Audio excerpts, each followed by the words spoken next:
बच्चों, एक बार पुनः आप लोगों का वेलकम करता हूं बीएनजी कोचिंग सेंटर के इस प्लेटफॉर्म से। और आज जो है हमारा 8वां सेशन है। कल हमने अपनी 7वां सेशन कंप्लीट कर दिया है। जो टॉपिक था दो चरों वाले रैखिक समीकरण पार्ट 3 पर।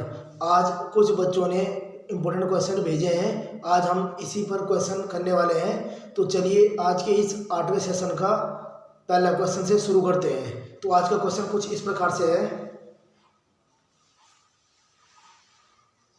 √2x plus √3y equal to 0, √3x minus √8y equal to 0। हमने बच्चों प्रतिस्थापन विधि लगा करके इसका जो है मान जो है फाइंड आउट करना है। किसका मान बच्चों? जो यहाँ पर चार राशि हैं x और y, इनके मान हमने फाइंड आउट करने हैं। आप लोगों को भली भांति पता होगा जो प्रतिस्थापन विधि है इसमें जो है चार राशियों के मान निकाले जाते हैं। तो हम इसको आगे कंटिन्यू करने वाले हैं, आप लोग देखते जाएं एक्स वाई का मान क्या निकलता है। तो देखो, सबसे पहले हम इनको दो समीकरण में जनरेट कर देंगे। ये मान लो समीकरण नंबर 1 है, समीकरण नंबर 2 है। मैं यहाँ पे लिख रहा हूँ बच्चों समीकरण नंबर 1 से एक्स का मान निकालने पर बच्चों, मैंने अपनी कल की वीडियो में भी आप लोगों को स्पष्ट शब्दों में कहा था कि आप लोगों को प्रतिस्थापन विलोपन जो ये विधि है जो पार्ट 3 आप पे है, आप लोगों को भाषा लिखनी आनी चाहिए। आप लोगों को भाषा भी लिखना पड़ेगा, वरना आपका लिखा हुआ वो रबकारी माना जाएगा। तो आप लोगों को भाषा लिखनी पड़ेगी, ये आप लोगों को पता होना चाहिए। समीकरण नंबर 1 से किसका मान निकलता है बच्चों? एक्स का मान निकलता है। तो हम लोग इसे आइए कंटिन्यू करने वाले हैं। जो समीकरण 9 है, एक है हमारे पास √2x plus √3y equal to 0। तो √2x इक्वल टू ये इधर चलाएगा बच्चों, ये -3y हो जाएगा। देन x इक्वल टू हो जाएगा √3 अपॉन √2, ये हो जाएगा माइनस, इधर आ जाएगा बच्चों माइनस, ये आ जाएगा y। तो हमने x की वैल्यू बच्चों आसानी से फाइंड आउट कर दी है। वो हमारा है x equal to minus √3 upon √2, ये y। अब बच्चों हम क्या करेंगे, x का मान समीकरण नंबर 2 में रखने पर हम क्या करेंगे बच्चों, x का मान समीकरण नंबर 2 में रखने पर हमें ये भाषा लिखनी पड़ेगी। x का मान समीकरण 2 में रखने पर तो पहले मुझे समीकरण नंबर 2 जनरेट करना पड़ेगा। वो 3x minus √8y equal to 0। हमें x की वैल्यू क्या रखनी है बच्चों? √3 अपॉन 2। तो यहाँ पर आप लोगों को x दिख रहा होगा, यहाँ मैं x की वैल्यू रख देता हूँ √3 minus √3y upon √2 minus √8y equal to 0। अब आगे मैं इसे कंटिन्यू करूंगा बच्चों। तो आप लोगों को दिख रहा होगा, ये √3 के मैं अंदर गुणा कर देता हूँ, तो मेरे पास आएगा -3y अपॉन √2 माइनस, यहाँ मेरे पास बच गया √8y इक्वल टू आएगा 0। अब क्या करने वाला हूँ बच्चों, मैं यहाँ से y यहाँ से मैं क्या लेने वाला हूँ बच्चों? कॉमन लेने वाला हूँ। तो y कॉमन लेने पर y इक्वल टू, मैं यहाँ पर लिख भी देता हूँ, y कॉमन लेने पर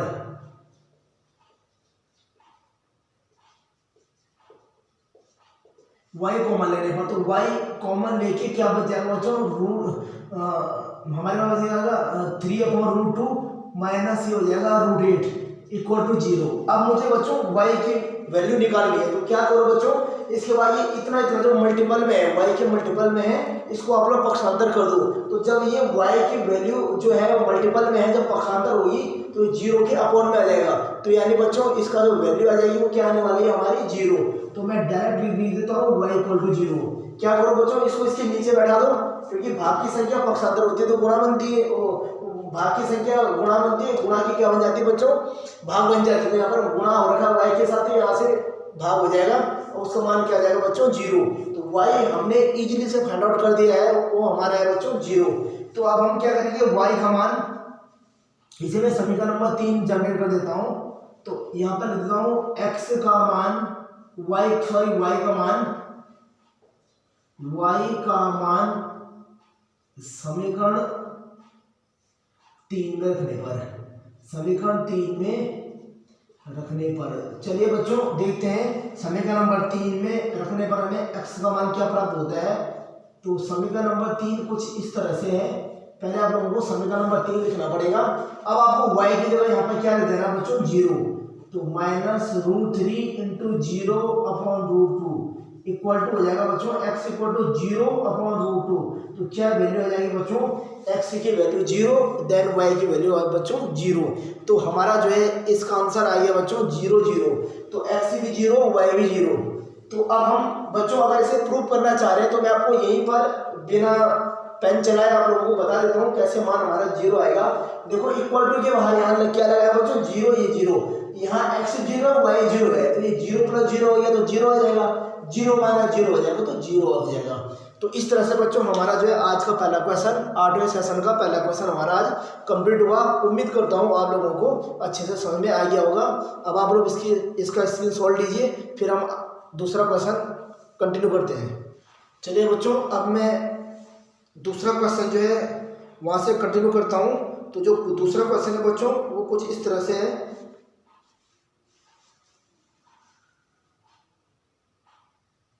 मैं इसे एक बार पढ़ लेता हूँ। ये है बच्चों 3/2।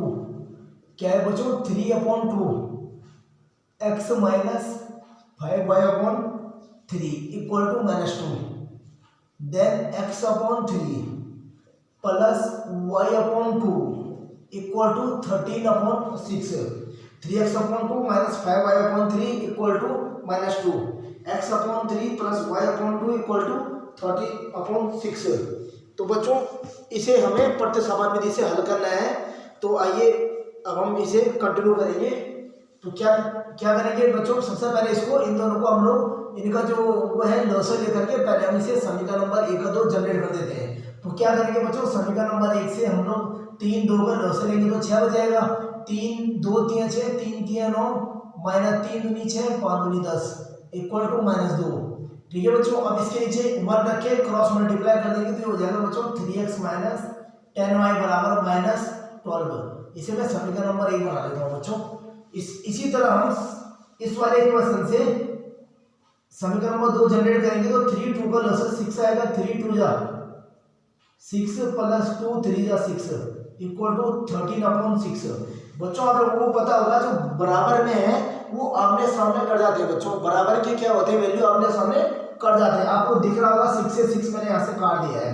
तो मेरे पास क्या आ गया बच्चों, 2x plus 3y equal to कितना आ गया बच्चों 13। ये मेरा समीकरण नंबर 2 जनरेट हो गया है। अब मैं 1 2 को लिख देता हूँ। समीकरण नंबर 1 मेरा 9x - 10y = -12। एक है मेरा 2x plus 3y equal to 2x plus 3y equal to 13। समीकरण नंबर 1 समीकरण नंबर 2। हमारे बच्चों बीच में गड़बड़ ना हो इसलिए एक बार हम इसे पुनः चेक कर लेते हैं। तो आइए चेक करते हैं हम लोग। सबसे पहले क्वेश्चन था बच्चों 3 2 का लॉसर में 6 लिया। 2 3 जा 3 3 जा 9 3 2 जा 5 2 जा 10 इक्वल टू -2। क्रॉस मल्टीप्लाई कर दिया तो -12। ठीक है बच्चों, अब इसको करते हैं 3 2 जा 6 3 2 जा 2 3 जा इक्वल टू 13/6 कर दिया तो 2x प्लस 3y = 13। तो ठीक है बच्चों, हमारा 2 इक्वेशन जो है सही है। और हम लोग इसे आगे कंटिन्यू करेंगे और जो है x और y की जो वैल्यू है हम लोग इसे फाइंड आउट करते हैं। तो मैं क्या लिखने वाला हूं बच्चों, यहाँ से समीकरण नंबर 1 से x का मान निकालने पर, समीकरण 1 से x का मान निकालने पर बच्चों सबसे आसान विधि होती है बच्चों प्रतिस्थापन वो विलोपन विधि। तो हम लोग इसे हल कैसे करें, प्रतिस्थापन विधि से, क्योंकि ये क्वेश्चन कुछ इस तरह से आएगा पेपर में कि इस समीकरण को प्रतिस्थापन विधि से हल कीजिए। तो इसीलिए मैं इसे प्रतिस्थापन विधि से हल करके आप लोगों को बता रहा हूँ। तो समीकरण नंबर 1 क्या है, मैं उसे लिख देता हूँ 9x - 10y = -12। अब यहाँ से क्या करूँगा बच्चों, x की वैल्यू फाइंड आउट करूँगा। तो 9x हो जाएगा -12 plus 10y। Then x equal to -12 plus 10y/9। ये हो जाएगा बच्चों मेरा समीकरण नंबर 3। अब बच्चों समीकरण नंबर 3 का मान किस में रखने पर बच्चों, समीकरण नंबर 3 का मान हम रखेंगे समीकरण नंबर 2 में। तो लिख देता हूँ समीकरण 3 का मान समीकरण 3 का मान बच्चों देखिए समीकरण नंबर 2 मेरा 2x + 3y आया है। आप चाहो तो इसमें मान रख के वैल्यू निकाल सकते हो तो भी आपका राइट आंसर आ जाएगा, लेकिन हम लोग इसमें निकालेंगे। तो मैं एक काम कर लेता हूँ, इसकी जो ओरिजिनल स्थिति है मैं इसे समीकरण नंबर 1 समीकरण नंबर 2 इसे मान लेता हूँ। ये मेरा हो जाएगा समीकरण नंबर 3,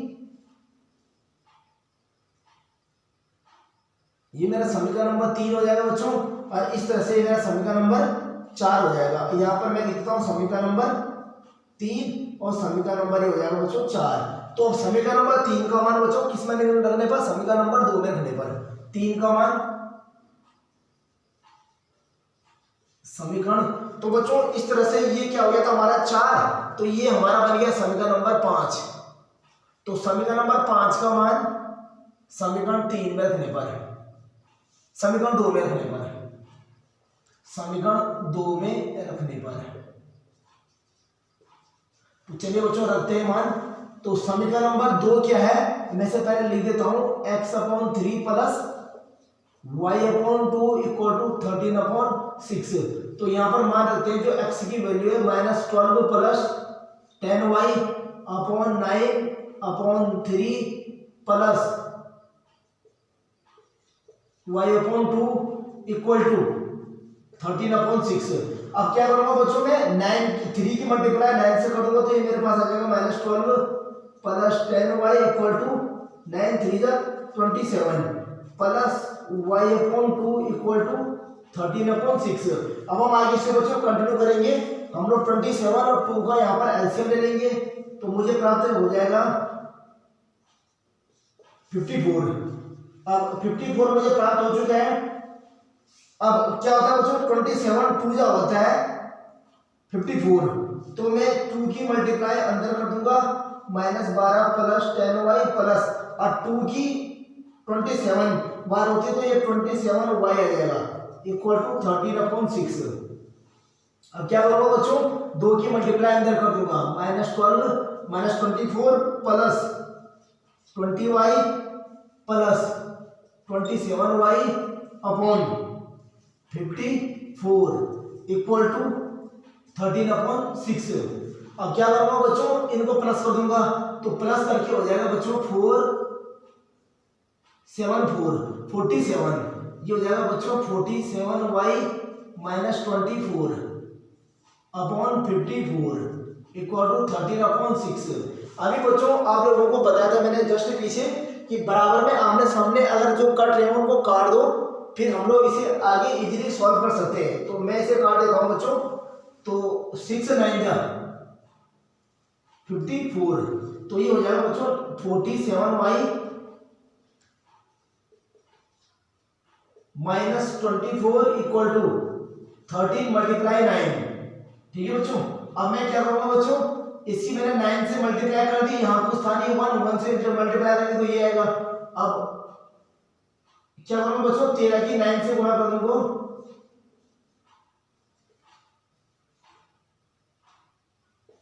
117, तो 117 हमारा आ गया बच्चों इस तरह से 47y = 117 प्लस 24 कर दूंगा 47y बराबर इनको जोड़ दो बच्चों 24 से तो 11 4 1, तो 141 आ गया बच्चों। इस तरह से मैं अगर y 47 से अगर इसे डिवाइड करूंगा तो कितनी बार कटेगा बच्चों 3 बार, तो 3 बार कटता है 7 के 4 के हमारा तो 14, तो 3, तो y की वैल्यू क्या आ गई बच्चों 3। अब हमने क्या करना है बच्चों y की वैल्यू हमने निकाल दी है, अब हमने निकाला है x की वैल्यू। तो बच्चों हम कहां पर रखेंगे मान, हम समीकरण नंबर 5 में मान रख देते हैं। यहाँ पर हम y की वैल्यू यहाँ पर रख देते तो हमें x का मान बच्चों इजीली हम लोग फाइंड आउट कर सकते हैं। तो मैं इसको इतने दिन में कर देता हूँ बच्चों, कोशिश करूंगा कि इतने तक ये कवर हो जाए। तो हमारा y का मान क्या है बच्चों, इस तरह से हमारा y का मान आ गया 3। अब हम x का मान रखेंगे तो इसके लिए हम समीकरण नंबर 5, तो समीकरण नंबर 3 का मान 5 में रखने पर यहाँ पर रखना पड़ेगा आपको y का मान समीकरण 5 में रखने पर, समीकरण नंबर 5 में रखना। तो 5 क्या है बच्चों x = -12 plus 10y 12 plus 10y upon 9, ठीक है। और हमें क्या रखना है बच्चों, y इक्वल टू हमें रखना है 3। तो एक बार इसमें रख के चेक कर देते हैं। -12 प्लस 10 गुणा 3 upon 9 equal to -12 plus 30 upon 9। तो x इक्वल टू बच्चों दोनों को घटा दो, ये आ जाएगा हमारा 27,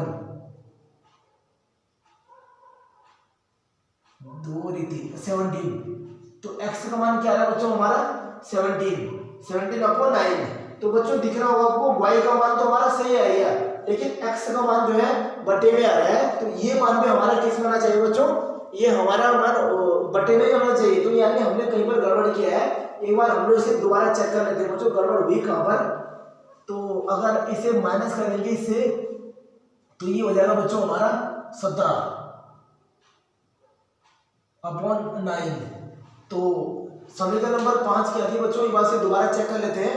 समीकरण नंबर जो 5 था वो x equal to -12 plus 10 into y, तो 30, और अगर मैं माइनस करूंगा इसको तो ये हो जाएगा बच्चों हमारा 17। नहीं बच्चों, ये अगर मैं इसे माइनस करूंगा 30 से 12 माइनस करूंगा तो हमारा क्या बच रहा बच्चों 18, हमारा 18 बच रहा। तो हमारा 18 यहाँ पर बच रहा है बच्चों 18/9। तो अगर मैं इसे काटूंगा तो कितना आएगा बच्चों 2। तो x की वैल्यू कितनी आएगी बच्चों 2। बच्चों इस टाइप के क्वेश्चन में बच्चों गड़बड़ होती है, तो आप लोगों को बहुत ही ध्यान से इन क्वेश्चन को करना पड़ता है। आप लोग जितनी बार इन क्वेश्चन को कंटिन्यू करेंगे, रिपीट करेंगे, उतना ही आप लोगों को बड़े अच्छी तरह से आता रहेगा बच्चों। तो यहाँ से आप लोगों को दिख रहा है x की वैल्यू प्राप्त हो गई बच्चों 2। हमने x की वैल्यू फाइंड आउट कर ली बड़े इजीली से, और y की वैल्यू क्या कर ली बच्चों बड़े ही इजीली से फाइंड आउट हमें हो चुका है x और y की वैल्यू। तो जो हमने यहाँ पर निकाला था बच्चों हमें मिली है x y की वैल्यू। आप चाहो तो x और y का मान 3 और x का मान 2, अगर आप इन दोनों समीकरणों में रखते हो, चाहे जो हमारे बाद में है 3 और 4 समीकरण, चाहे इसमें रखो, आप लोगों के मान दोनों में रखे क्या आने वाला है बच्चों बराबर आने वाला है। तो बच्चों ये थे हमारे आज के 2 महत्वपूर्ण क्वेश्चन जो आप बच्चों द्वारा पूछे गए थे। आपसे निवेदन करूंगा आप भी जो है इसी तरह से क्वेश्चन हमें जो है भेजते रहें, और ज़्यादा से ज़्यादा बच्चे इस चैनल के साथ जुड़े। तो आज के लिए बच्चों इतना ही, आप लोग इसका स्क्रीनशॉट लीजिए। हम लोग मिलते हैं अपनी नेक्स्ट वीडियो के साथ, और अपना अगला 9वां सेशन लेके हम लोग जल्दी आपसे रूबरू होंगे। तब तक के लिए बच्चों आज के लिए इतना ही।